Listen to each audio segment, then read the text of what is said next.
Magandang araw mga ka-JDA channel. Ito po ang inyong lingkod, Jason De Asis, na magbabahaging muli sa inyo kaugnay sa ilang mga pananaw natin sa ating mga namomonitor sa radyo at telebisyon.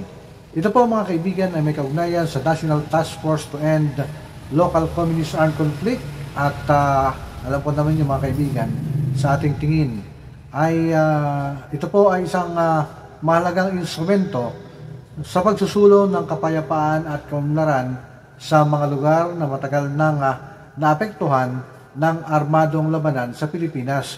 Kaya nga po ang 6 na taong operasyong ito ay nagresulta sa mga positibong pagbabago tulad ng pagsuko ng libo-libong mga rebelde, pagbuwag sa karamihan ng mga guerrilla fronts, at pagbibigay ng serbisyong panlipunan at infrastruktura sa mga malalayong lugar.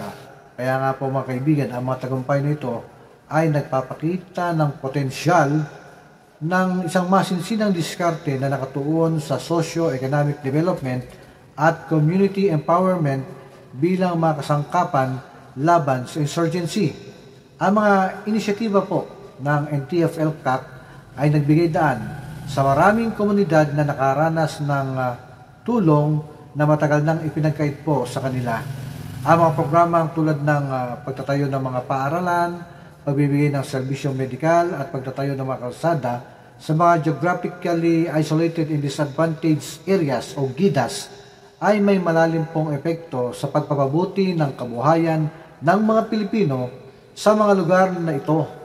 Kaya nga po ang mga itong proyekto ay hindi lamang nagbibigay ng pisikal na suporta kundi nagiging tulay upang mapalapit ang pamahalaan sa mamamayan.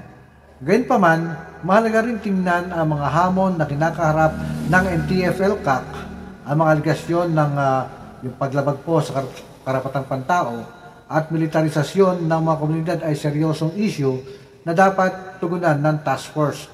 Upang magtagumpay ng lubusan, kailangan tiyakin ng NTF-ELCAC na ang kanilang mga operasyon ay sumusunod sa batas at isinasalang-alang ang dignidad ng bawat individual.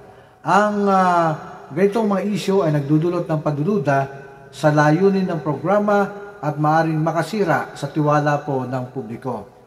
Pero kung titingnan po natin ang papel ng Whole of Nation approach, ang tagumpay po ng NTF-ELCAC ay nakasalalay din sa aktibong pakikiluhok ng lahat ng sektor ng ating lipunan. Ito pong Whole of Nation approach, mga kaibigan, na binanggit ni Colonel Cerces Trinidad ay nagpapakita na ang solusyon sa insurgency ay hindi lamang militar na usapin. Kinakailangan ang kooperasyon ng gobyerno, pribadong sektor at lokal na komunidad upang magtulungan sa pagsulong ng kapayapaan. Ang tagumpay po ng Armed Forces of the Philippines at NTF-ELCAC ay makikita hindi lamang sa mga estadistika ng pagsuko ng rebelde kundi sa tunay na pagbabago ng buhay ng mga tao sa mga lugar na matagal nang biktima ng kahirapan at karahasan.